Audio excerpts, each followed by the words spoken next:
There's a long history of our family on this property, and a long history way before our family took over this property.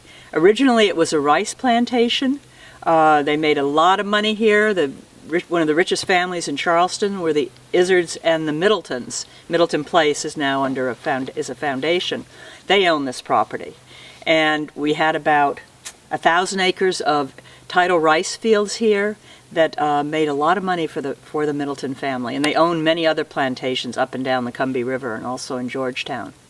In 1938, my grandfather, C. Stevens, bought a defunct timber company called the Savannah River Lumber Company. He bought about 200,000 acres of timberland. I only wish we still owned all of that, because I put a conservation easement on it all, and we would have saved a great deal of land. He sold a great deal of the land during his lifetime, and he had 5 contiguous plantations on the Combahee River. This is the one furthest to the east, and also the largest parcel. Old Combahee Plantation is 1,851 acres historically, and its boundaries are the same as they have been since 1754. There's never been a change. He knew about Frank Lloyd Wright's work because he grew up in the Midwest, where Frank Lloyd Wright was very active and lived, and he brought Frank Lloyd Wright down here to design his plantation complex. I originally thought about putting the plantation complex here on Old Combahee. We're on a bluff over the Izzards Creek, but Frank Lloyd Wright thought the better thing to do was to make it where there's a more flat area further down to the west. Then that piece of property was called Old Brass.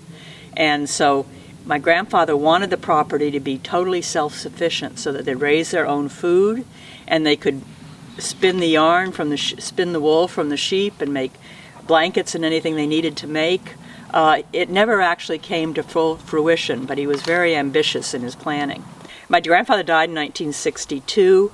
My mother, Jessica Ann Stevens Loring, took over the property, all 5 plantations, and in 1979 she sold 4 of them to West Vaco for farming. And at that point we kept Old Combahee Plantation. My parents built about 20 years ago the house that's here, because there'd been traditionally no house on it. I loved this property. I love the animals on it and the birds on it and the time I've spent on it. I mean, I just think it is extraordinary. My mother and I had talked before she died about putting a conservation easement on the property to preserve it, because we began to look and go up to places like Myrtle Beach, and you could just see what could happen and go wrong if it got developed. And this being in the northern part of Beaufort County, there's not been pressure. The pressure's coming, but it hasn't been here to really develop this as much. So the thought we had was that protecting this would be the thing to do. We decided to put one on. My mother unfortunately died before that happened, and but it now is under easement with Nature Conservancy, and I feel wonderful about this, that this land will be preserved and not broken up.